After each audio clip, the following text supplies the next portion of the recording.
안녕하세요. 교통사고 전문 저승가배상TV입니다. 이번 사고에서 눈에 띄는 점 어떤 게 있을까요? 결국은 뒷차가 다 책임져야 되는 명백하게 무과실이 나와야 되는 사고입니다.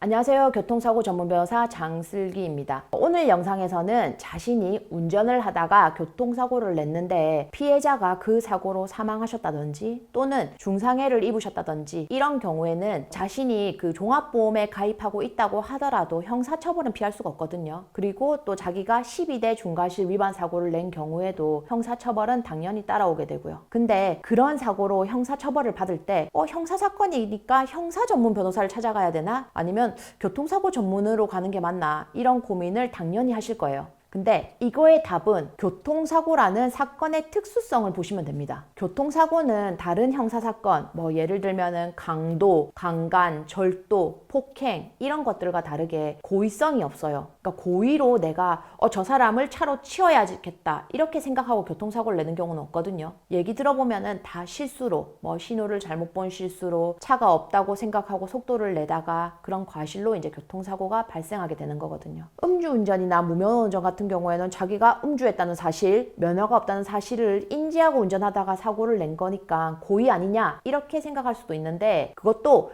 교통사고를 내야겠다고 생각을 하고 술을 마시거나 면허 없이 운전한 건 아니니까 그걸 법적으로 고의라고 보진 않아요. 그래서 교통사고는 이제 과실로 인해서 사람에게 상해를 입히거나 사망하게 한 거니까 죄명이 업무상 과실치사 또는 업무상 과실치상 이런 죄로 이제 처벌을 받게 되죠. 그럼 또 궁금해 하시는 부분인데 내가 운전을 업무로 하는 사람이 아닌데 왜 업무상이라는 말이 붙냐라고 질문하시는 분들도 많으신데 운전을 하는 행위 자체를 법에서는 업무로 봅니다. 그래서 이제 업무상이라는 단어가 붙는 거고요. 자, 그럼 다른 형사사건처럼 고의가 없는 사건, 근데 자신의 과실로 인해서 피해자는 발생한 사건, 이런 사건에서 가장 중요한 건 피해자한테 어떻게 용서를 받을 것인가 이거거든요. 다른 형사사건이랑 다르게 자기 범죄에 고의성이 있는지 없는지, 증거가 있는지 없는지, 사실관계가 어땠는지 이게 형법상 범죄 요건을 갖춘 행위인지 아닌지를 법적으로 다투는 것보다 교통사고에서는 블랙박스나 CCTV에 이미 그런 사실관계는 다 나와 있어요. 그렇기 때문에 교통사고 형사처벌에서 가장 중요한 것은 그런 법리에 대해서 싸워줄 변호사가 필요한 게 아니라 피해자의 상황을 잘 알고 피해자의 마음을 잘 헤아려서 그들로부터 용서를 받고 형사합의를 잘 이끌어낼 수 있는 그런 변호사가 필요하다는 겁니다. 교통사고 피해자의 마음을 형사전문 변호사가 잘 알겠어요? 아니면 교통사고 피해자 사건을 계속 처리한 그런 교통사고 전문 변호사가 잘 알겠어요? 당연히 교통사고 전문 변호사가 잘 알 수밖에 없어요. 교통사고가 나면 경찰 조사를 받을 건데 그 경찰 조사에서 묻는 질문은 뻔해요.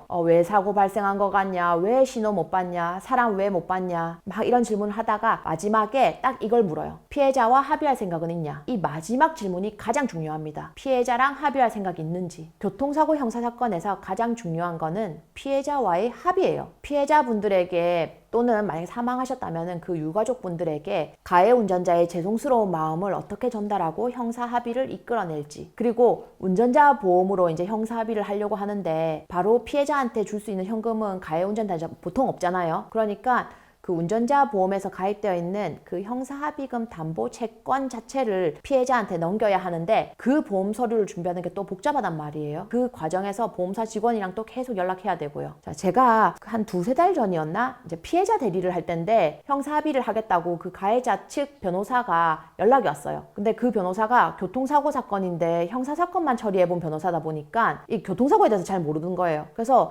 운전자 보험이 있다는 걸 알았는데 그 운전자 보험 청구 자체를 아예 모르더라고요. 그러니까 자꾸 자기 가해 운전자, 그러니까 자기의 의뢰인인 거죠. 그 운전자한테 계속 직접 돈 5천만 원 만들어 오라고 막 이런 얘기를 하고 있으니 합의가 잘 안 되잖아요. 그래서 제가 너무 답답해가지고 자, 운전자 보험으로 청구해서 그냥 우리 피해자가 직접 받을 수 있게 그렇게 절차적으로 도와달라고 했더니 그거 어떻게 청구하면 되는 거냐고 이렇게 피해자 대리인은 저한테 묻더라고요. 그러니까 그 교통사고 형사처벌을 받아야 하는 그런 운전자 입장에서는 교통사고 피해자의 마음을 잘 알아서 대해서 피해자한테 용서를 잘 구할 수 있는 변호사, 그리고 보험에 대해서 잘 알아가지고 운전자 보험에서 형사합의금이 무리 없이 지급될 수 있게 처리해 줄 수 있는 변호사. 그러니까 자기가 가입되어 있는 그 운전자 보험 담보를 확인해서 피해자 상해 등기비 어느 정도 나오겠네, 그러면은 얼마의 보험금이 지급되겠다라고 예측해서 그거에 맞춰서 피해자 측과 형사합의를 유도할 수 있는 변호사, 이런 조건을 충족하는 변호사를 찾아서 맡기셔야 된다는 거예요. 그리고 이제 이에 더해서 그런 운전자의 상황을 봤을 때 집행유예를 받는 게 나은지 벌금형이 나은지 이런 것들을 판단해서 그런 적절한 첨부 서류를 준비할 수 있는 변호사면 더욱 좋겠죠. 오늘 영상에서는 우리가 운전을 하다가 교통사고를 냈고 교통사고의 피해자가 사망하셨다거나 중상해를 입으신 경우, 그리고 12대 중과실 위반으로 형사처벌의 대상이 되는 경우, 이런 분들이 변호사를 선임할 때에는 반드시 교통사고 전문 변호사를 찾으셔야 된다라는 이야기를 드리면서 이 영상을 마무리하도록 하겠습니다. 오늘 영상은 여기까지고요. 다음 영상에서는 더욱 유익한 주제로 찾아뵙겠습니다.